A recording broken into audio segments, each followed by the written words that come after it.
Hi, it's Hannah with WTI. Let me tell you about these AUVON Sacral Silicone Foam Dressing Pads. These are so nice.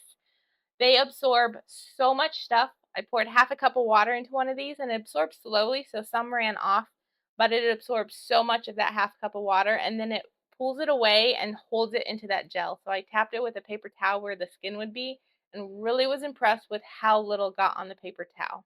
The sticky stuff around the outside is also very nice. It seals into a nice, easy seal. You peel 3 pieces off, so you get a tight seal around that wound so you don't have to worry about anything leaking out. And it's clear so you can kind of monitor what's going on. The stickiness also is very cool. It's not difficult or painful to peel it off. It just peels off really smoothly. So if you have delicate skin or hair, you don't have to worry about it being painful. So if you are looking for some really good dressings for some sacrum injuries and wounds, this is a great product to choose, but that's just my point of view.